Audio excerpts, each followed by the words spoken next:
नमस्कार दोस्तों, मैं अमरीश मिश्रा और ई आचार्य के प्लेटफॉर्म पर मैं आपको पढ़ाऊंगा केमिस्ट्री। और कल जो हम आपको पढ़ा रहे थे पहला चैप्टर रासायनिक अभिक्रियाएं एवं उनके समीकरण। तो रासायनिक अभिक्रियाएं क्या होती हैं बताया गया, उनके समीकरण कैसे लिखते हैं पिछले साइड में आपको बताया गया। विस्थापन अभिक्रिया तक आपका हो चुका था। अब आपको आज बताया जाएगा कि द्विविस्थापन अभिक्रिया क्या होती है। तो सबसे पहले हम चलते हैं इसको कि क्या कह सकते हैं। टर्म को सबसे पहले आपको इंग्लिश में जानना बहुत ज़रूरी होता है। तो इस टर्म को हम बोलते हैं डबल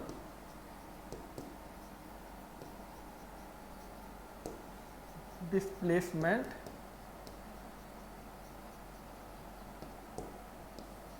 रिएक्शन। इसको हम बोलते हैं डबल डिस्प्लेसमेंट।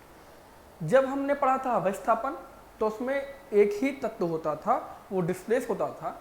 और जो द्विविस्थापन है इसमें दोनों के दोनों तत्व क्या होते हैं, द्विविस्थापित हो जाते हैं। दोनों के दोनों एक दूसरे के साथ जाके सेटल हो जाते हैं। जो रिएक्टेंट में आपके लिखे होते हैं, जो अभिकारक होते हैं, वो दोनों प्रोडक्ट के समय जाके अपनी स्थिति चेंज कर लेते हैं, अपनी स्थिति में उन लोग परिवर्तन कर लेते हैं। तो ये प्रक्रिया कहलाती है द्विविस्थापन अभिक्रिया। अब दोस्तों अभी हम लोग पढ़ रहे थे द्विविस्थापन अभिक्रिया। अब द्विविस्थापन अभिक्रिया में हम कोई एक एग्जाम्पल लेते हैं जिसमें सबसे पहले मेरे पास कोई एक टेस्ट ट्यूब है और कोई दूसरी टेस्ट ट्यूब है, और दोनों टेस्ट ट्यूब में हमारे पास कोई पदार्थ है। जैसे मैंने पहली जो टेस्ट ट्यूब है, पहले टेस्ट ट्यूब में हमने एक Na2SO4 सोडियम सल्फेट का हमने विलयन ले लिया, और दूसरे में हमने ले लिए BaCl2। दूसरे में हमने ले लिया बेरियम क्लोराइड। पहले में हमारा विलयन है सोडियम सल्फेट और दूसरे में है बेरियम क्लोराइड। अब क्या देखते हैं, इसमें दोनों में एक निश्चित क्वांटिटी तक हम भरते हैं विलयन, और फिर क्या करते हैं, एक जो पहले वाली टेस्ट ट्यूब का विलयन है या इसको इसमें या इसको इसमें, पहले टेस्ट ट्यूब वाले विलयन को दूसरे में या दूसरे टेस्ट ट्यूब वाले विलयन को पहले वाले टेस्ट ट्यूब में डालते हैं। तो उसके बाद क्या दिखाई देता है आपको कि जो पहले टेस्ट ट्यूब का विलयन है जब हम दूसरे में मिलाते हैं, तो एक जब किसी बीकर में ले लें या किसी तीसरी टेस्ट ट्यूब लें, थोड़ी बड़ी टेस्ट ट्यूब ले लें, तो हम क्या देखते हैं कि इस टेस्ट ट्यूब में जब हम डालते रहते हैं विलयन को, तो नीचे इस तरह से जाके कुछ अवक्षेप की तरह बैठ जाता है, और पानी पानी ऊपर हो जाता है, पानी वाला हिस्सा ऊपर हो जाता है, और नीचे एक अवक्षेप के आकार का जो खुरदुरा पदार्थ होता है वो नीचे बैठ जाता है। और जो पदार्थ नीचे बैठ जाता है उसको अवक्षेप कहते हैं। और ये अभिक्रिया जिसमें अवक्षेप नीचे बैठ जाता है वो अभिक्रिया अवक्षेपण अभिक्रिया कहलाती है। क्या कहलाती है बच्चों? वो अभिक्रिया क्या कहलाती है? अवक्षेपण अभिक्रिया कहलाती है। और इसमें हम देखते हैं कि एक रिएक्शन के माध्यम से इसको देखेंगे। तो सबसे पहले हमारे पास जो विलयन था हमने लिया था सोडियम सल्फेट, तो हमने लिख दिया सोडियम सल्फेट को हम किस तरह से लिखते हैं, Na2SO4 हमने लिख दिया। आगे दूसरे टेस्ट ट्यूब का जो विलयन था वो था बेरियम क्लोराइड, हमने बेरियम क्लोराइड लिख दिया। अब क्या देखते हैं हम कि जब ये दोनों मिलते हैं तो क्या होता है, डबल डिस्प्लेसमेंट होता है। डबल डिस्प्लेसमेंट, जैसा कि हमने इसमें देखा है कि जब Na2SO4 मिला तो नीचे अवक्षेप बैठ गया और ऊपर थोड़ा पानी वाला सॉल्यूशन रह गया। तो अब देखते क्या है कि जब पानी वाला सॉल्यूशन जो रह गया है वो क्या है, और जो नीचे अवक्षेप बैठ गया है वो क्या है। फिर देखते हैं आगे, चलिए रिएक्शन के माध्यम से समझते हैं हम आपको। तो हम देखते हैं कि इसका जो हिस्सा है SO4 वाला और इसका जो हिस्सा है Ba वाला, ये दोनों एक साथ जाते हैं। अब ये दोनों एक साथ क्यों जाएंगे अभी हम आपको वो भी बताते हैं। तो सबसे पहले हमने देखा कि ये अब आपके सामने हो गया BaSO4 माने हो गया बेरियम सल्फेट। क्या हो गया ये? बेरियम सल्फेट जो नीचे बैठ गया है। इसके तलछटी में जाके जो अवक्षेप बैठा उसका नाम हो गया बेरियम सल्फेट। अब देखते हैं बचा क्या आपके पास। तो इधर आपके पास बचा है सोडियम और इधर आपके पास बचा हुआ है क्लोरीन। अब सोडियम और क्लोरीन एक साथ कहीं जाके मिलेंगे, तो कहीं जब मिले तो क्या बनाएंगे? क्योंकि आपके पास इसके Na के 2 मॉलिक्यूल्स है और Cl के भी 2 मॉलिक्यूल्स है, तो क्या बन गया ये? Na भी 2 है और Cl भी 2 है, से 2 बाहर ले लिया और इसको हमने लिख दिया 2NaCl। तो अब जो नया पदार्थ मिला आपका उसका क्या नाम होगा, ये हम देखते हैं कि नए पदार्थ को क्या कहेंगे, किस तरह से बनेगा और उसका क्या नाम होगा, आपको हम दिखाते हैं अगली स्लाइड में। तो क्या देखते हैं हम कि जो हमारे पास BaSO4 हुआ इसको हम कहेंगे अब बेरियम सल्फेट और ये हो गया सोडियम क्लोराइड,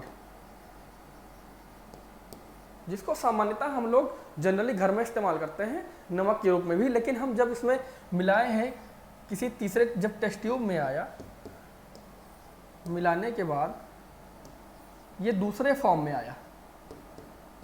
जो ऊपर वाला हिस्सा रहा ये यहाँ जलीय रूप में उपस्थित है और नीचे जो बैठ गया है वो क्या है? अवक्षेप के रूप में जो उपस्थित है वो है आपका BaSO4। सबसे पहले हम देखते हैं इन्हीं दोनों को मिलाया तो जो अवक्षेप बना वो आपका बन गया बेरियम सल्फेट, और जो जलीय विलयन बचा रह गया, जब नीचे कुछ बैठा तो ऊपर उसमें कुछ चीज होती है। अवक्षेप का मतलब होता है जो किसी में ना घुले, तो जब नहीं घुला नीचे बैठ गया तो जो नहीं घुला वाला है माने जो ऊपर बचा रह गया है वो जलीय विलयन रह गया है। तो जो जलीय विलयन है वो है क्या? तो जलीय विलयन इसमें क्या बचा था? Sodium chloride. ठीक है बच्चों, तो ऊपर वाले हिस्से को हम बोलेंगे सोडियम क्लोराइड, जो नीचे जलीय विलयन में बैठ गया है वो आपका है बेरियम सल्फेट। अब देखते हैं, क्योंकि इससे पहले आपने एक और चीज पढ़ा था बैलेंसिंग अ केमिकल इक्वेशन, कैसे हम केमिकल इक्वेशन को हम बैलेंस करते हैं उसके बारे में जानते हैं और देखेंगे। जो ये अभिक्रिया हुई इस अभिक्रिया को हम क्या कहेंगे? अवक्षेपण अभिक्रिया कहेंगे। अवक्षेपण अभिक्रिया इसको क्यों कहेंगे? क्योंकि जब किसी भी रिएक्शन में अवक्षेप नीचे बैठ जाता है, मतलब ऐसा पदार्थ जो घुलता नहीं है नीचे बैठ जाता है, तो इस तरह की अभिक्रिया कहलाती है अवक्षेपण अभिक्रिया। अब देखते हैं हम कि क्या ये जो अवक्षेपण अभिक्रिया के लिए आपके पास 2 टेस्ट ट्यूब थी, दोनों टेस्ट ट्यूब के पदार्थ को एक तीसरे में हम लोग ने मिलाया था, उसमें कुछ नीचे विलयन बैठा था और कुछ ऊपर बच गया था। जो नीचे बैठा था वो अवक्षेप था, जो ऊपर बच गया था वो सॉल्यूशन था किसका? सोडियम क्लोराइड का। अब देखते हैं कि जो उसमें इक्वेशन इस्तेमाल किया गया, जो उसमें इक्वेशन बना, जो उसमें इक्वेशन समीकरण प्रयोग हुआ, क्या वो समीकरण संतुलित है या वो समीकरण संतुलित नहीं है, इसके बारे में हम जानते हैं। तो हमने आपको सबसे पहले बताया था कि आप क्या करते हैं, आपको एक बॉक्स ड्रा करना है।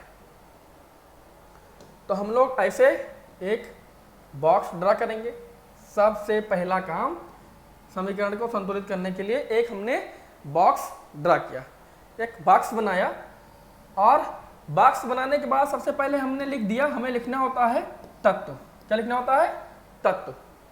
तो हमने तत्व लिख दिया।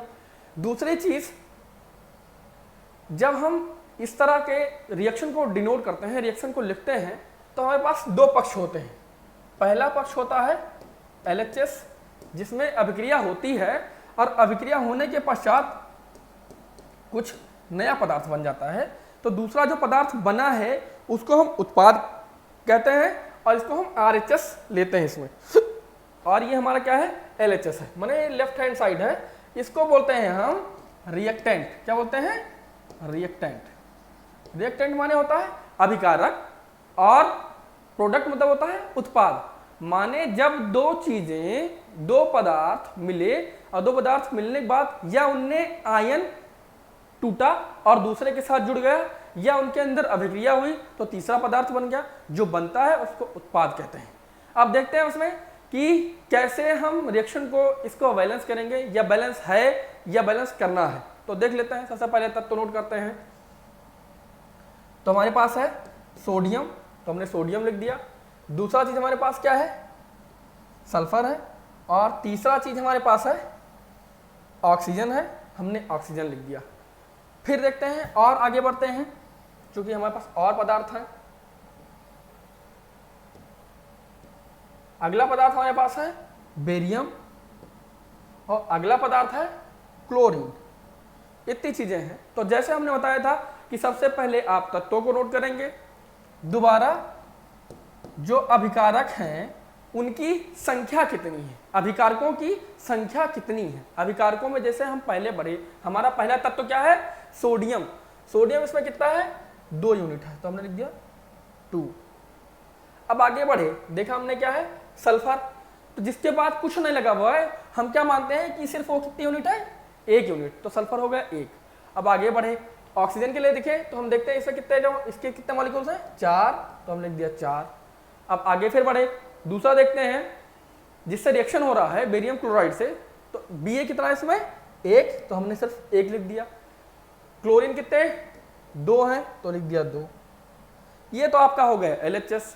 अब हम आगे बढ़ते हैं RHS की तरफ। जो प्रोडक्ट बना है अब एक दूसरे से एक्सचेंज होने के बाद, आयन एक्सचेंज हुआ है, उसके बाद जो बना आपका प्रोडक्ट बना, वो बना क्या है वो देखते हैं। तो हमारे पास है Ba। सबसे पहले हम देखिए, सबसे पहला पदार्थ है बेरियम सल्फेट। तो बेरियम सल्फेट में सबसे पहला क्या है, Ba। तो Ba माने बेरियम कितना है, 1, तो यहां लिख दिया 1। फिर S कितना है, इसमें सिर्फ 1 है, तो S पे हमने क्या चढ़ा दिया, 1। फिर ऑक्सीजन कितने हैं, 4, तो ऑक्सीजन वाले कॉलम में लिख दिया 4। फिर आगे बढ़े, अब देखते हैं चूंकि 2 यहाँ कॉमन है, माने इसमें Na में भी 2 से मल्टीप्लाई हो रहा है और Cl में भी 2 से मल्टीप्लाई हो रहा है, माने Na के कितने मॉलिक्यूल्स हैं, 2, तो यहाँ चढ़ा दिया 2। और Cl के कितने मॉलिक्यूल्स हैं, 2, तो यहाँ भी लिख दिया 2। अब हम देखते हैं कि क्या ये अभिक्रिया संतुलित है। तो इसमें भी Na भी बराबर, सल्फर भी बराबर, ऑक्सीजन भी बराबर, बेरियम भी बराबर और Cl भी बराबर। तो इस तरह से हम क्या देखते हैं कि जिसमें जितना द्रव्यमान जितना था उतना ही रह गया, संरक्षित रह गया। जब द्रव्यमान संरक्षण के नियम को कोई भी अभिक्रिया फॉलो करती है तो वो रिएक्शन जो होता है या वो अभिक्रिया जो होती है पूरी तरह से संतुलित होती है। तो ये जो अभिक्रिया थी आपकी संतुलित रही। अब दूसरी बात आती है, इसी रिएक्शन से हम देखते हैं कि जो ये SO4 था ये Ba के साथ ही क्यों गया, ये Cl के साथ क्यों नहीं गया। तो उससे पहले बात आती है चार्जेस की। क्यों Ba SO4 के साथ ही गया। तो अब हम देखते हैं कि जो Ba का चार्ज होता है वो क्या होता है,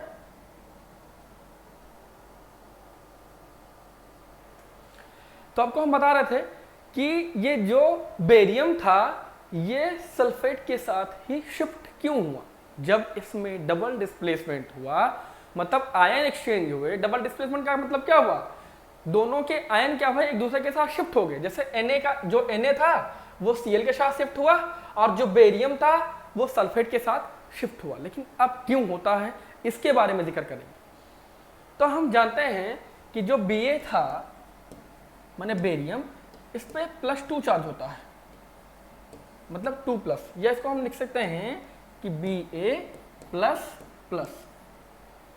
जो बेरियम था इस पे ++ चार्ज पॉज करता है, इस पे ++ चार्ज होता है, माने Ba+2 चार्ज होता है।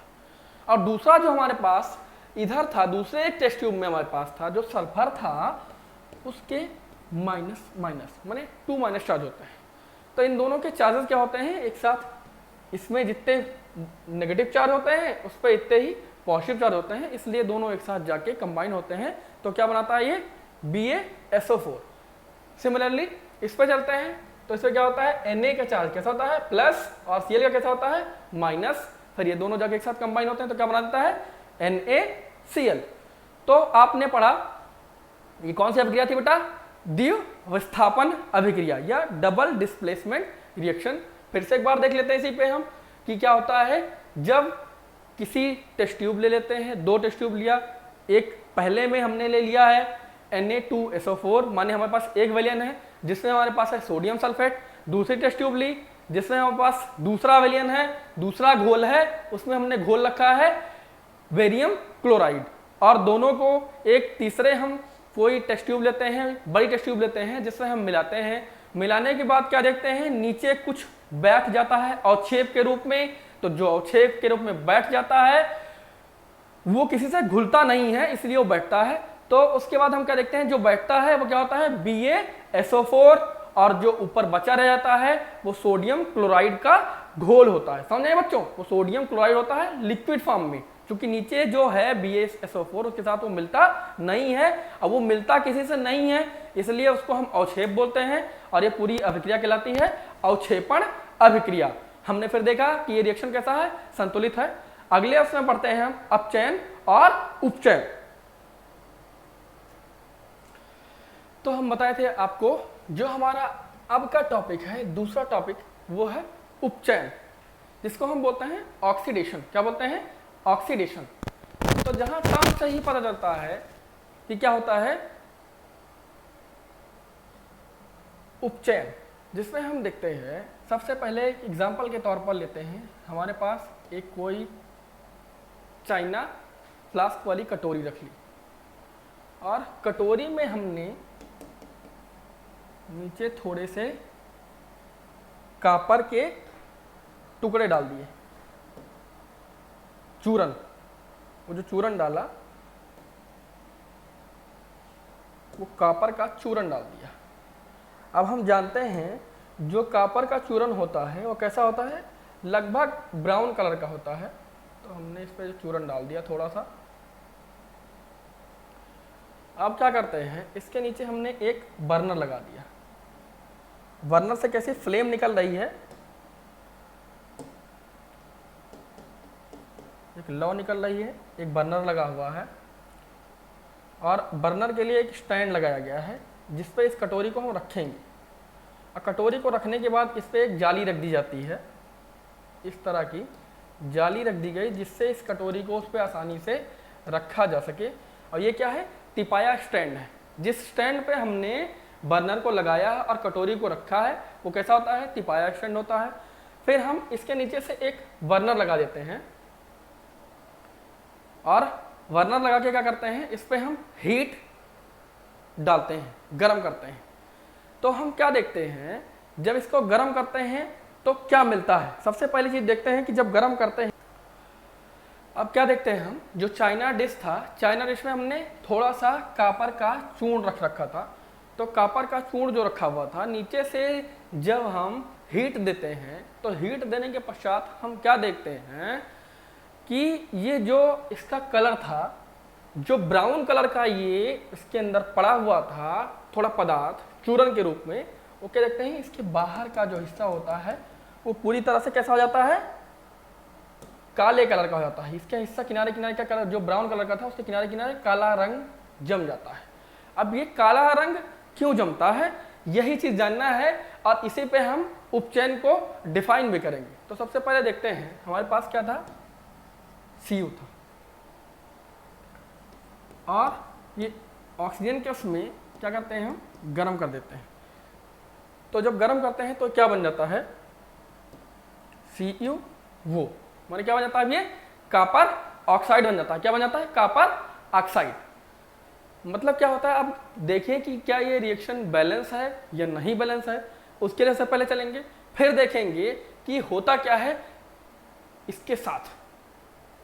तो सबसे पहले हमने देखा ये है ऑक्सीजन, इसके 2 मॉलिक्यूल्स हैं, और इसमें देखें तो कितना है, 1 है। अब क्या ये बैलेंस है या नहीं बैलेंस है, तो सबसे पहले हम जब भी लिखेंगे तो बैलेंस करके ही लिखेंगे, इससे आपके मार्क्स बोर्ड एग्जाम में कटने के चांसेस नहीं रहेंगे। वही चीज़ हमने सबसे पहले किया, तत्व लिख दिए। तो हमारे पास 2 ही तत्व हैं, पहला है कॉपर, दूसरा है ऑक्सीजन, LHS और RH लिख दिया। LHS में कार्बन के कितने हैं, सिर्फ 1, और ऑक्सीजन कितने हैं, 2। अब इस इधर की तरफ गया तो कॉपर कितना है 1, ऑक्सीजन कितना है 1। अब कॉपर तो इधर पूरी तरह से है, दोनों तरफ 1 1 ही है, बैलेंस है, और ऑक्सीजन इसमें कितना है 2 है, इसमें 1 है। तो हम स्टेप 1 लेते हैं। सबसे पहले बैलेंस करने के लिए चले स्टेप 1। तो हमने बताया था आपको जब भी बैलेंस करना होगा तो इसके बाहर क्या करते हैं, एक बॉक्स बना देते हैं। अब बॉक्स बनाने का क्या मतलब हुआ कि अगर जिस भी संख्या से इसमें हम गुणा करेंगे तो पूरे संख्याओं में हो जाएगा। जैसे हमने इसमें 2 से मल्टीप्लाई किया तो 2 से Cu में भी होगा, मतलब कॉपर में भी होगा और ऑक्सीजन में भी होगा। तो हम देखते हैं कि हमने 2 से इसमें मल्टीप्लाई क्यों किया, क्योंकि हम देखते हैं कि इधर ऑक्सीजन कितना है 1 है और इधर ऑक्सीजन कितना है 2 है। तो सबसे पहले हम ऑक्सीजन को बैलेंस करते हैं। ऑक्सीजन को बैलेंस करने के लिए क्या किया हमने, इसमें 2 से मल्टीप्लाई कर दिया। तो जब हमने इसमें 2 से मल्टीप्लाई किया तो इधर क्या हो गया, अब आपके पास हो गया Cu भी 2 हो गया और O भी कितना हो गया 2 हो गया। माने ऑक्सीजन इधर भी 2 था और इधर भी 2 था, माने ऑक्सीजन क्या हो गया बैलेंस हो गया। इधर भी जितना था उधर भी उतना ही हो गया। अब इधर देखते हैं, इधर कॉपर सिर्फ 1 ही है, इधर कॉपर कितना हो गया 2 हो गया। तो क्या करते हैं दूसरे स्टेप में, स्टेप 2 इसमें लिखेंगे स्टेप सेकेंड। स्टेप सेकेंड में क्या करते हैं, हम पहले वाले में कॉपर में 2 से मल्टीप्लाई कर देते हैं। तो क्या होता है 2Cu प्लस O2 क्या बन जाता है 2CuO, और ये जो बना ये क्या था कॉपर ऑक्साइड था। क्या था कॉपर ऑक्साइड। तो ये ऑक्सीजन की वजह से जो कॉपर भूरे रंग का था वो किस रंग में बदल जाता है, काले कलर में बदल जाता है। ये इसमें हम देखते हैं कि वो क्या होता है उपचयित होता है। ये प्रक्रिया क्या कहलाती है, उपचयन कहलाती है। अभी इसी में हम एक और एग्जांपल से देखते हैं। तो हम क्या देखते हैं कि हमारे पास जो पदार्थ बना था, जो हमने पहली अभिक्रिया की थी, पहली अभिक्रिया के बाद जो हमारे पास पदार्थ था कॉपर ऑक्साइड था। अब क्या देखते हैं हम कि अगर इसमें हाइड्रोजन मिल जाए, हाइड्रोजन से अगर ये अभिक्रिया करें तो सबसे पहले हम एक चीज जानते हैं, यहाँ आप अगर हिंदी में लिखते हैं तो क्या लिखते हैं तापन। क्या लिखते हैं तापन। और इसको अगर हम डिनोट करना चाहें, सोचें कि तापन लिखना भी ना पड़े और ये लिख भी जाए तो क्या करें, सब इसका कोई छोटा तरीका। अब तरीका देखा जाए तो इसके लिए हम क्या करते हैं डेल्टा बना देते हैं, एक ट्रायंगल के आकार का बना देते हैं। इसका मतलब होता है हीट। क्या इसका मतलब होता है हीट। मतलब अगर ये हाइड्रोजन से, हाइड्रोजन क्या होता है किस फॉर्म में होता है गैसियस फॉर्म में होता है, अगर इसके साथ जाके अभिक्रिया करता है तो गर्म करने पर जब ये मिला तो क्या मिला कि कॉपर क्या होता है अलग हो जाता है और इसका जो O वाला हिस्सा होता है वो H2 के साथ जाके अलग हो जाता है।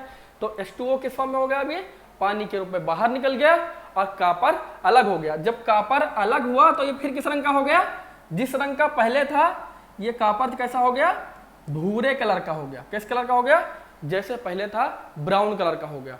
तो ये हो गया अब फिर से भूरे रंग में। फिर हम क्या देखते हैं, जब किसी भी अभिक्रिया में हम सीधे तौर पर अब डेफिनेशन में आते हैं कि उपचयन होता क्या है। जब किसी भी अभिक्रिया में ऑक्सीजन बढ़ जाता है तो क्या कहलाती है वो उपचयन, और अगर ऑक्सीजन की मात्रा कम होती है तो क्या कहलाता है अपचयन। दोनों तरह से हमने एग्जांपल से समझा अपचयन और उपचयन को। तो दोस्तों जो रिएक्शन चल रहा था हमारे पास क्या था, कॉपर ऑक्साइड था, हाइड्रोजन से अभिक्रिया हुआ, हाइड्रोजन से अभिक्रिया करने के बाद कॉपर अलग हो गया और दूसरी तरफ H2O जाके अलग हो जाता है। अब हम देखते हैं कि कौन सा इसमें से किसका उपचयन हुआ है और किसका अपचयन हुआ है, ये हम जानेंगे। तो सबसे पहले हम जानते हैं, सबसे पहले कार्बन जो कॉपर था, कॉपर के साथ क्या था, कॉपर ऑक्साइड था। लेकिन अब बेचारा ये क्या हुआ, इसके साथ से ऑक्सीजन का ह्रास हुआ है, ऑक्सीजन कम हो गया है, यहाँ खत्म का इसके साथ से हट गया है। तो क्या हो गया, ये उपचयन हो गया। जिसमें ऑक्सीजन का ह्रास होता है उसको हम, वो प्रक्रिया कहलाती है उपचयन। और इसमें हमारे पास जो H2 था, हाइड्रोजन था, हाइड्रोजन के साथ ऑक्सीजन नहीं था, इसके साथ आके ऑक्सीजन मिल जाता है या जुड़ जाता है तो उसको बोलते हैं हम अपचयन। वो प्रक्रिया जिसमें ऑक्सीजन का ह्रास होता है उपचयन कहलाती है, और वो प्रक्रिया जिसमें ऑक्सीजन आके मिल जाता है वो प्रक्रिया कहलाती है अपचयन। अब इससे जब अपचयन और उपचयन किसी रिएक्शन में होता है तो वो अभिक्रियाएं क्या कहलाती हैं, उसको हम बोलते हैं रेडॉक्स रिएक्शन। अंग्रेजी में बोलते हैं इसको हम रेडॉक्स रिएक्शन, या इसको बोलते हैं रेडॉक्स अभिक्रियाएं। क्या कहलाती हैं इस तरह की अभिक्रियाएं? रेडॉक्स अभिक्रियाएं। वो अभिक्रियाएं जिनमें अपचयन या उपचयन होता है, जिसमें ऑक्सीडेशन या रिडक्शन होता है, इसको हम रेडॉक्स क्यों लिए? क्योंकि इसमें रेडॉक्स बना कैसे ये जानते हैं। तो रेडॉक्स का मतलब क्या हुआ? सबसे पहले RE है, इसका मतलब हुआ रिडक्शन। सबसे पहले हमने ले लिया रिडक्शन, और दूसरा है ये RED लिया हमने, ये हो गया रिडक्शन, और OX ले लिया, इससे हो गया OX से बन गया ऑक्सीडेशन। माने वो अभिक्रिया जिसमें रिडक्शन और ऑक्सीडेशन दोनों होते हों, वो अभिक्रिया क्या कहलाती है? रेडॉक्स अभिक्रिया कहलाती है। उसको हम रेडॉक्स रिएक्शन बोलते हैं। माने रिडक्शन और ऑक्सीडेशन दोनों होता है, वो अभिक्रिया कहलाती है रेडॉक्स अभिक्रिया। हमने आपको उदाहरण के माध्यम से समझाया कि क्या है। सबसे पहले हमने कॉपर ऑक्साइड लिया, कॉपर ऑक्साइड को हम हाइड्रोजन के प्रेजेंस में गर्म करते हैं तो क्या देखते हैं? कॉपर अलग हो जाता है, ऑक्सीजन हाइड्रोजन के साथ जाके शिफ्ट हो जाता है, जिसमें कॉपर के साथ जो ऑक्सीजन होता है उसका ह्रास होता है और फिर प्लेन कॉपर बचता है, तो वो उपचयित हो जाता है, वो प्रक्रिया उपचयन कहलाती है। दूसरा क्या होता है? हाइड्रोजन के साथ ऑक्सीजन जाके जुड़ जाता है, वो जल के रूप में हो जाता है। इस प्रक्रिया में उसके साथ ऑक्सीजन जुड़ जाता है, ये प्रक्रिया अपचयन कहलाती है। तो दोस्तों अब हम रेडॉक्स रिएक्शन को समझने के लिए एक दूसरा एग्जांपल लेते हैं, जिससे हमारे पास एक दूसरा पदार्थ हमने ले लिया, जिंक ऑक्साइड। तो हमने जिंक ऑक्साइड लिया, उसके साथ दूसरा पदार्थ उसमें हमने और मिलाया। क्या मिलाया? कार्बन। क्या मिलाया? कार्बन। जिंक ऑक्साइड के साथ कार्बन को मिलाते हैं तो जो ऑक्सीजन है वो ऑक्सीजन जाके कार्बन के साथ शिफ्ट हो जाता है, तो क्या बना देता है? Carbon monoxide. ये क्या होता है? Carbon monoxide. अब चूंकि हम जानेंगे अभी, अगर नोमेनक्लेचर में आएंगे तो बहुत ही विस्तृत रूप में जाएगा, लेकिन यहाँ हम शॉर्ट रूप में बता देते हैं। जब कोई भी एक सिंगल सिर्फ O लिखा गया तो इसको हम बोलते हैं मोनो। अभी यहीं हम इसको CO2 तो आप बहुत ही विस्तृत रूप से जानते हैं कि इसको कार्बन डाइऑक्साइड बोलते हैं, लेकिन इसको मोनोऑक्साइड क्यों बोला गया? क्योंकि इसमें ऑक्सीजन क्या है? एक सिंगल है, इसलिए इसको हम क्या बोलते हैं? मोनो। इसलिए हो गया कार्बन मोनोऑक्साइड।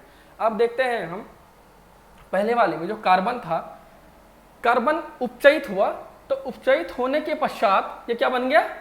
Carbon monoxide. और जो जिंक था, पहले से जिंक के साथ ऑक्सीजन था, इसका क्षरण हुआ, ये अपचयित हुआ। अपचयित होने के पश्चात ये सब क्या बचा? जिंक बचा। तो इस तरह से यह अभिक्रिया क्या कहलाई? रेडॉक्स रिएक्शन, या इस अभिक्रिया को हम क्या कहते हैं? रेडॉक्स अभिक्रियाएं। अब दोस्तों हमने पढ़ा अपचयन और उपचयन, जिस भी अभिक्रिया में दोनों होते हैं वो अभिक्रिया रेडॉक्स अभिक्रिया कहलाती है। हमारा अगला टॉपिक है संक्षारण। इसको हम क्या बोलते हैं? कोरोजन। क्या बोलते हैं? कोरोजन। अब हमने आपको बताया था चूंकि टर्म को अंग्रेजी में जानना बहुत जरूरी होता है, इसलिए हम जानते हुए चलते हैं, इसको हम कोरोजन बोलते हैं। और कोरोजन को अगर डिफाइन करना हो, इंग्लिश में करना हो, तो इट इज टू सिंपल, बहुत ही आसान होता है। और हम जानते हैं कि क्या होता है। सीधे तौर पर अगर बेसिकली 10th लेवल पे इसको देखें तो क्या होता है कि रस्टिंग ऑफ आयरन। क्या होता है? Rusting of iron. सीधे तौर पर अगर डिफाइन करें हम तो कहता है rusting of iron is called corrosion. हम सीधे तौर पर लिख सकते हैं कि जो लोहा होता है उसमें जंग लग जाती है, वो प्रक्रिया क्या कहलाती है?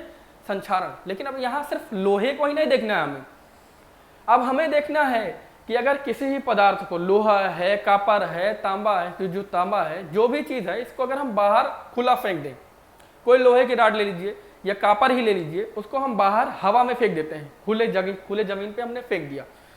फिर हम कुछ समय बाद क्या देखते हैं, चूंकि इसमें बहुत रेट ऑफ रिएक्शन जो होता है, जो अभिक्रिया होती है बहुत धीमी होती है, क्योंकि जब जंग लगता है तो बहुत इतने तुरंत हमने फेंका तुरंत जंग लग गया, ऐसा नहीं होता है। वो अभिक्रियाएं चूंकि धीरे धीरे होती हैं, उसका रेट ऑफ रिएक्शन जो होता है स्लो होता है।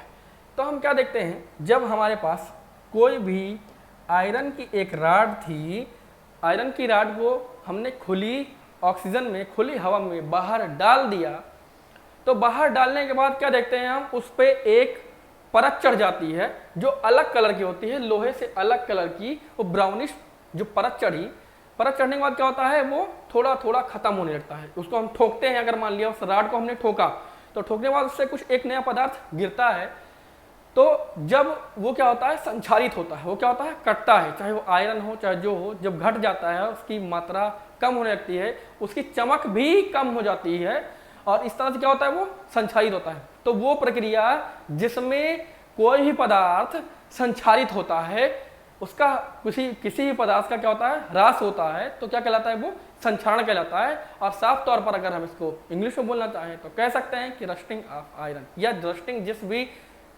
आयरन में ही रस्टिंग नहीं होती, बहुत चीज़ों में होती है, हालांकि आयरन में सबसे ज़्यादा होती है, कार्बन में उससे कम होती है, स्टेनलेस स्टील में और कम होती है, एल्यूमिनियम में और कम होती है, लेकिन आयरन में बहुत ज़्यादा होती है। इसलिए आयरन का ह्रास बहुत जल्दी होता है, आयरन का संक्षारण, आयरन जल्दी संक्षारित हो जाता है, इसमें संक्षारण ज़्यादा होता है। इसलिए हम जब पढ़ते हैं तो रस्टिंग ऑफ आयरन में पढ़ते हैं। बाहर फेंक दिया अगर Fe तो क्या बन जाएगा, फेरिक ऑक्साइड बन जाएगा, ऑक्सीजन में लग जाएगा, एक मोटी दानेदार परत बन जाती है, ठोक देते तो गिर जाता है और लोहा हल्का हो जाता है। ये प्रक्रिया क्या कहलाती है, संक्षारण कहलाती है। इस तरह से हमने सीखा संक्षारण। अब दोस्तों हमने संक्षारण तो सीख लिया, अब इसमें सीखें कि अगर संक्षारण हो रहा है तो हम क्या करें कि संक्षारण ना हो। अगर कोई वस्तु है जो लोहे की वस्तु है, हो सकता है कि उसको खुले हवा में ही रखना पड़े, ऐसा भी हो सकता है, तो हम उसको कैसे बचाएं। संक्षारित होने से बचाने के लिए क्या है कि उसे ऑक्सीजन के कांटेक्ट में अगर नहीं आता है, ऑक्सीजन के टच में अगर नहीं आता है, तो संक्षारित होने से हम बचा सकते हैं। लेकिन अब दूसरी चीज आती है, अगर उसको हमें फेंकना बाहर ही है, रखने की जगह नहीं है, तो उसको संक्षारित होने से हम कैसे बचाएंगे। अब बात आती है, चूंकि बाहर अगर आयरन पड़ा हुआ है, लोहा पड़ा हुआ है, तो संक्षारण उसमें होना ही होना है, कटनी, उसकी परत कटनी तय है। तो क्या करते हैं, उसमें पेंट लगाते हैं। क्या करते हैं, पेंट। तो उसमें अगर हम पेंट कर दिए उसको, और पेंट करने के बाद अगर उसको बाहर डाला जाएगा, तो सबसे पहली परत उसकी होती है वो आयरन की परत नहीं रह जाती है, उससे उसके ऊपर पेंट की परत चढ़ जाती है, जिससे उसका संक्षारण क्या होता है, कम होता है। तो अगर संक्षारण को बचाना है तो क्या करते हैं हम, बचाते कैसे हैं, बाय पेंटिंग। ठीक है, पेंटिंग के द्वारा उसको हम क्या करते हैं, संक्षारित होने से बचा सकते हैं। और दूसरा होता है, अगर उसमें लुब्रिकेंट लगा दें, उससे हटा दें, कुछ और भी लगा देते हैं, तो जिससे क्या होता है, आयरन खुली हवा के कांटेक्ट में नहीं आ पाता है। अगर खुली हवा के कांटेक्ट में आयरन नहीं आता है तो उसमें कोरोजन नहीं होता, उसमें रस्टिंग नहीं आती है जल्दी, तो इसलिए उसको हम संक्षारित होने से बचा सकते हैं।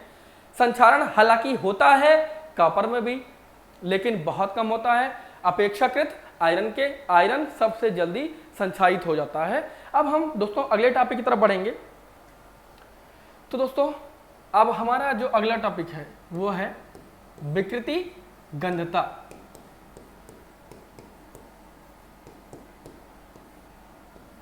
विकृति गंधता को जानने के लिए हम सबसे पहले उदाहरण से समझेंगे कि विकृति गंधता होती क्या है। तो आप लोग देखते होंगे सब के सब इस्तेमाल करते हैं, चिप्स लाते हैं, सब चिप्स खाते हैं, सभी लोग नमकीन भी खाते हैं, ये दोनों सब के सब क्या होते हैं, पैकेट में बंद होते हैं। अब जब ये पैकेट में बंद होते हैं और उसके बाद अगर पैकेट खोलते हैं, पैकेट खुला हुआ रख देते हैं तो लूज हो जाता है, पैकेट बंद होता है तो लूज नहीं होता है। पैकेट बंद रहता है तब तक उसके अंदर किसी भी तरह की कोई गंध नहीं आती है। अगर हो सकता है पैकेट खुला रह गया तो अजीब स्मेल भी आती है, तो उसमें अलग तरह की गंध हो जाती है, अलग तरह की बदबू आने लगती है, अलग तरह की खुशबू, जो उसकी खुशबू होती है उससे बदल जाता है। वो क्या कहलाती है, विकृति गंधता कहलाती है। विकृति गंधता होती क्या है, अब देखते हैं हम। जैसे चिप्स का पैकेट है, चिप्स के पैकेट में हम क्या देखते हैं कि चिप्स होता है 4-5 पीस और उसमें पैकेट इतना फूला हुआ होता है।